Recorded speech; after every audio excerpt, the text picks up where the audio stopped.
Subscribe करें और bell दबाएं ताकि कोई खबर रह न जाए। वकार ज़का इस वक्त न सिर्फ सोशल एक्टिविस्ट है बल्कि इस वक्त जो है वो बहुत ज़्यादा काम करे क्रिप्टो करेंसी के हवाले से, और पिछले तकरीबन 3 माह में आप क्रिप्टो के हवाले से वो तमाम बाज़ सुन रहे हैं जो इस वक्त कोर्ट में हैं। तो क्रिप्टो में पाकिस्तानी बहुत ज़्यादा बिजनेस भी कर रहे हैं, और किस तरह से ये बिज़नेस होना चाहिए, क्या लीगल जो एस्पेक्ट्स थे उनको डिफेंड भी करते हुए नज़र आ रहे हैं। वकार ज़का साहब, आपका बहुत शुक्रिया। हम बात करेंगे क्रिप्टो करेंसी के हवाले से क्योंकि पिछले दिनों बहुत ज़्यादा एक मामला अहम उठा है उस पर, तो हम बात करेंगे क्रिप्टो करेंसी के हवाले से। हमारे साथ इस वक्त वकार ज़का साहब मौजूद हैं। वकार साहब, बहुत शुक्रिया आपके वक्त का। सबसे पहले तो आप ये बताइएगा कि ये जो एक मामला हुआ है कि जनाब लोगों के 18 अरब रुपए पाकिस्तान में डूब गए क्योंकि जो ऐप के ज़रिए लोग कारोबार कर रहे थे वो वहाँ मौजूद ही नहीं थी जहाँ उसको होना चाहिए था, और ये सारा खेल पाकिस्तान में हो रहा है। तो ये तो लोगों का क्रिप्टो के हवाले से एकदम से एतबार उठ गया। इसकी असल हकायक और असल चीज़ क्या है? वो 18 अरब जिनके डूबे उनमें से कोई एक राशिद, कद्दूस, अमजद, कहीं ना कहीं तो कोई होगा। यहाँ पर किसी के साथ अगर किसी का कोई सेब चोरी कर लेता है तो 6 वीडियोस वो सोशल मीडिया पे बना देता है।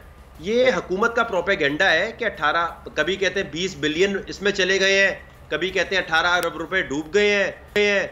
और मैं अभी आपको इसके हवाले से बताऊं कि पीटीआई के बड़े खास हमारे मिनिस्टर दोस्त हैं, मैं अभी नाम अभी नहीं बोल सकता जी। उन्होंने कल मुझे बताया कि जब कोर्ट के केस से मैं फारिग हुआ हूं कि वकार ज़का, ये टेक्नोलॉजी मूवमेंट के धरने की जो बातें कर रहे हो कि क्रिप्टो के ऊपर पाबंदी लगाई, ये हट जाओ, वरना एफआईए साइबर क्राइम आप पर कोई भी ऐसा केस बनाकर कि जी फाइनेंशियल मॉनिटरिंग यूनिट ने तुम्हें रिपोर्ट किया है, तुम टेरर फाइनेंसिंग में थे, एक दफा एफआईए साइबर क्राइम आ जाओ, उसके बाद तुम्हें अरेस्ट करके जरा एक मिसाली तौर पे दिखाएंगे, जैसे शायद मसूद साहब को अरेस्ट कर लिया था ना एक जमाने में, उनके हथकड़ियां लगाई थी। तो इस वक्त हमारी जो हुकूमत है उसका पूरा एजेंडा ये है कि पहले नुकसान दिखाओ, फिर ये दिखाओ इसमें बड़ा मसला है, सारी दुनिया जिससे फायदा उठा रही है, सबसे पहले वकार ज़का को अंदर करो। मैंने कहा यार ये कोई तुक बनता है, मैं कोई आपसे गलत बात कह रहा हूं, मैं मईशत को डुबोने की बात कह रहा हूं, क्या मैं इंडिया का एजेंट हूं? कहते हैं यार इमरान खान को उसकी गलती नहीं बतानी, तुम क्या कर रहे हो, तुम गलती बता रहे हो कि क्योंकि पाकिस्तान में डिजिटल करेंसी को तुम लाने की कोशिश कर रहे हो तो तुम्हें दबाया जाएगा, कुछ अरसे खामोश हो जाओ। इमरान खान साहब चाहते हैं जो आइडिया आना है वो मेरे थ्रू आए, ये वकार ज़का क्यों बताएगा? तो मैं हैरान हो गया कि पीटीआई की जो पॉलिसी है उनकी करप्शन एक डिफरेंट लेवल की है कि जी जो आइडिया आएगा वो इमरान खान साहब लाएंगे, इकोनॉमी ठीक करेंगे तो इमरान खान साहब करेंगे, कोई और करने की कोशिश करेगा तो वो नहीं कर सकता।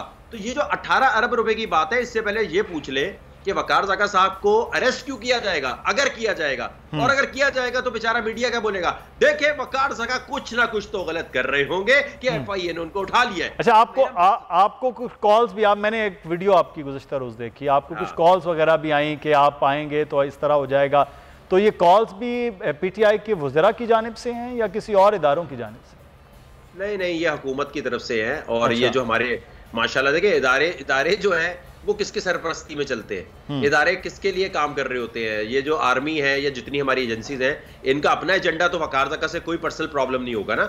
हमें कॉल्स जब भी आती हैं जब हम इमरान खान के अगेंस्ट बात करते हैं कि यार जरा आओ ऑफिस में चाय वाय पीते हैं, अच्छा जब चाय पीने जाते हैं तो पता चलता है जी यार ये वाली वीडियो मत बनाया करो।